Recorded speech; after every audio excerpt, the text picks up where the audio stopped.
안녕하세요. 데이업의 김민우입니다. LG가 오늘 실적 발표를 했는데요. 24년도 3분기 실적 발표 나왔는데 역시 LG는 전자만 좀 좋았고 나머지 화학과 통신은 좀 감소 추세로 보여줬는데요. 주가는 최저점인데 당분간에 LG 관련해서 가장 큰 이슈, 주식시장의 가장 큰 이슈다라고 볼 수 있는데 같이 한번 보도록 하겠습니다. 먼저 24년도 이 3분기 연결 영업이익이 4,767억 원이 나왔습니다. 여기 보시면 2024년도 3분기 실제로는 4,767억 원이 나왔고 추정으로는 5,168억 원이 나왔는데요. 이게 보시면 이제 컨센서스가 좀 추정치를 하회했다라고 볼 수 있는데 LG의 이제 영업이익률이 이제 전년 동기 대비해 가지고 2% 감소했고 23년도 9월 달에 27%였던 영업이익률이 이번 분기에 하락해서 25%를 기록을 했습니다. 영업이익률을 자세히 살펴보면 매출은 1조 9,442억 원으로 전년 동기 대비해서 이제 4% 증가한 반면 영업이익은 이제 4,767억 원으로 6.5% 감소했습니다. 매출은 증가하고 영업이익은 감소하여 영업이익률은 하락했다라고 볼 수가 있는데요. 추정 대비해서 그렇게 큰 차이점은 사실상 없지만 전 분기 대비해서는 다 웬만큼 올랐고요. 매출, 영업이익, 세전, 당기순이익 다 올랐는데 동기 대비해서는 좀 영업이익, 세전, 당기순이익이 좀 떨어졌다라고 볼 수 있습니다. 당기순이익은 추정치 대비해서 좀 플러스가 되었는데 그래도 뭐 그렇게 썩 좋거나 썩 안 좋은 매출액을 보여주진 않았고 그냥 평온한 그런 매출액을 보여주는 것 같고요.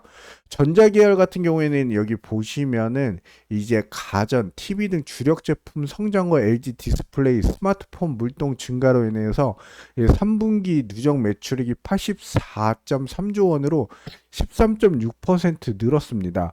LG 디스플레이 매출 성장과 이제 맞물려서 비용 축소 활동도 좀 병행해서 영업 적자를 개선한 덕에 영업 이익률이 1%에서 3.1%로 상승을 했고요. 화학 계열 같은 경우는 이제 전기차 시장 성장 둔화로 LG 에너지 솔루션이 매출이 감소를 했고요. 그렇기 때문에 석유화학 사업 및 이제 전기차 배터리 사업 영업이익 감소한 탓에 영업이익률이 전년 동기 5.7에서 3.8%로 감소를 했습니다. 통신 서비스 계열은 이제 LG U 플러스, LG CNS 등 주요 계열사 매출액이 15.4조 원으로 전년 동기 대비 좀 증가를 했지만 LG U 플러스는 통신 디지털화를 일한 투자 비용이 많이 좀 증가하면서 영업이익은 소폭 감소를 했습니다. 전자 계열만 좀 어느 정도 좀 눈에 띄게 좀 올랐고요. 화학 계열은 또 눈에 띄게 좀 떨어졌습니다. 통신하고 통신 서비스 계열 같은 경우에는 좀 그닥 큰 차이점은 없었다라고 보시면 되고요. LG CNS 같은 경우는 여기 보시면 계열사 ERP 구축 프로젝트와 이제 클라우드 용역 증가로 인해서 매출은 전년 대비 좀 7% 성장했는데요. 영업이익이 17% 늘었습니다. 영업이익이 17% 증가됐고 D&O 같은 경우에는 뭐 투자 감소로 인한 CM 매출 감소로 1% 역선장 및 영업 손실 적자 전환을 했다라고 보는데 경영개발원 같은 경우는 LG AI 연구원 용역 증가 등으로 매출 및 영업이익이 증가했다라고 보시면 되고요. 기타로 나와 있죠. 여기 보시면 뭐 이거야 LG 공시로 나온 이제 24년 3분기 매출액을 본 건데 뭐 방금 전에 말씀드린 것과 같고요. 여기 보시면 전자 같은 경우에는 올해 매출이 작년 동기 대비해서 그래도 조금 상승을 했고 디스플레이 같은 경우에는 좀 어느 정도 좀 상승을 했습니다. 이노텍 같은 경우에도 상승을 했고 화학 같은 경우에도 화학은 좀 매출이 떨어졌네요. 거기다 생활건강 같은 경우에는 매출이 어느 정도 비슷한 추이를 보여주고 LG 에너지 솔루션은 떨어졌습니다. 그렇기 때문에 뭐 전반적으로 봤을 때 그렇게 큰 차이는 없고요. U 플러스 같은 경우에는 비슷한 추이를 보여주지만 조금 상승했고, CNS 같은 경우에는 전년 동기 대비해서 조금 상승을 했죠. 전 분기 대비는 거의 뭐 비슷한 추정치를 보여주고 있고요. 여기 보시면은 요즘에 굉장히 한국 시장 코스피, 코스닥 흐름 자체가 굉장히 안 좋은데요. 이제 트럼프가 당선되고 한국 증시가 연일 곤두박질 치고 있습니다. 한국 경제의 버팀목인 대표 수출주의 삼성전자는 이제 바닥이 어딘지 모를 정도로 지금 우하향하고 추락하고 있고요.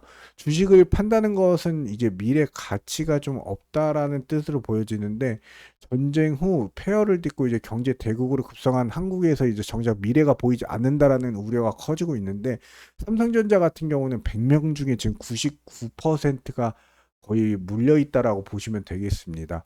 노골적으로 이제 자국 우선주의를 드러내온 이제 도널드 트럼프 대통령이 47대 미국 대통령 선거에 당선되면서 국내 증시가 연일 급락세이고요. 트럼프와 이제 코스피, 코스닥은 트럼프가 이제 당선되면서 연중 최저치로 밀려나면서 한국거래소에 따르면 이제 전날 코스피는 전일 대비 2.64% 떨어진 2,417로 마감을 했고, 연중 최저치 수준입니다. 코스닥은 전날 종가 기준 대비 689.65로 거래를 마치면서 지난해 1월 6일 종가인 688.94 이후 약 1년 10개월 만에 최저치를 기록하고 있습니다. 증시의 큰 손이 이제 외국인 투자자가 등을 돌린 건데, 지난 6일부터 전날까지 이제 최근 외국인 투자자가 국내 증시 자금 1조 4,429억 원을 빼갔고요. 최근 국내 주식시장의 약세는 이제 트럼프 당선에 따른 관세와 정책 리스크로 인한 외국인 투자자의 수급 이탈이 주된 원인으로 보여주는데, 그에 따라서 LG 그룹 자체도 지금 현재 주가 상황을 보시면은 최저점입니다. 거의 7만 4천 원대 주가의 흐름을 보여주고 있는데, 일전에 24년도 1월 달에 최저가 7만 1천 원 부근까지 떨어졌죠. 그 이후 주가는 우상향하면서 최고점이 10만 3천 원까지 올라갔는데, 다시 상승분을 반납하고 떨어지면서 현재 이 지지 부분을 지속적으로 깨지면서 현재 바닥권이다라고 볼 수 있는데, 위에 매물대가 어느 정도 높기 때문에 이것도 이제 추세적으로 봤을 때는 좀 상승할 수 있는 추세는 있겠으나, 좀 판단하시기에 좀 신중하게 판단하시길 바라고요. 월봉을 보면은, 월봉 같은 경우에는 지금 내리 주봉도 내리 지금 우하향하는 모습을 보여주고 있는데, 이 정도 빠졌으면 어느 정도 기술적 반등으로 올라가거나 아니면 상승 추세로 전환이 됐으면 좋겠는데, 제 뜻대로 좀 그렇게 주가의 흐름 방향성을 좀 보여줬으면 좋겠지만, 이 차후에 이제 LG 그룹 자체가 이제 어떤 포지션을 취할지, 이 계열사들의 매출과 어떤 이슈가 있는지에 따라서 이 주가의 흐름을 상승으로 돌릴 수 있을 것 같은데요. 절대적으로 지금 현재 상황에서는 미국 도널드 트럼프 대통령이 다시 재선에 대통령이 되면서 주가의 흐름이 지금 지속적으로 우하향하고 있고, 환율이 급속도로 지금 올라가고 있는 상황에서 우리나라 증시가 어떻게 될지 차후 지켜보시면서 신중하게 판단하시면서 투자하시길 바랍니다. 이상 데이엄 멘토 김민우입니다. 감사합니다.